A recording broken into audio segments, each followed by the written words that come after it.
Received a viewer photo of a fairly large bobcat in the East Forest Park area of Springfield today. Western Mass News reporter Lena Jakowski getting answers on what to do if you encounter one of these wild cats yourself. This photo is attracting a lot of attention in Springfield after a large bobcat was seen roaming around houses Tuesday morning.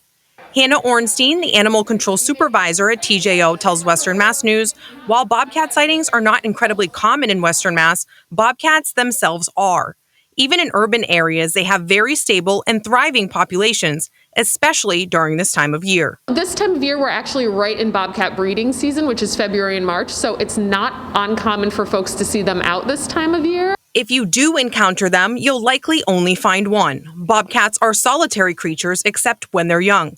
Females have one litter per year as adults, and the baby cubs will stick with the mother for the first few years. As with any other wildlife, they are opportunistic. So if there's a food source or a really great place to have a shelter, that's probably where you're going to find them. We showed Ornstein the viewer photo and asked her where it stacked up in terms of size. Bobcats range anywhere from 15 to about 35 pounds.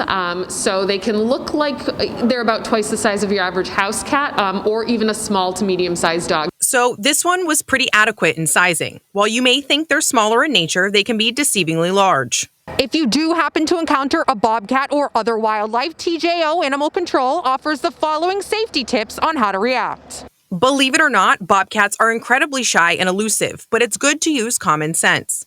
Maintaining distance is important. If you are taking a photo, be sure to give them their space. Keep trash secure and cut back hedges, especially in wooded areas where bobcats are more likely to be found.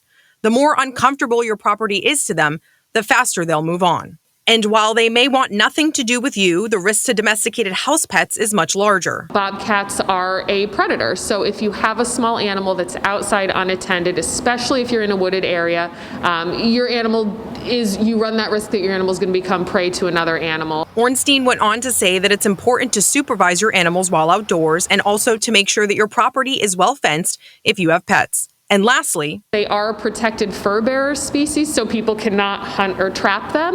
If folks see them on their property or they have questions, they're welcome to call us or their closest Fish and Wildlife office. Lena Jakowski, Western Mass News.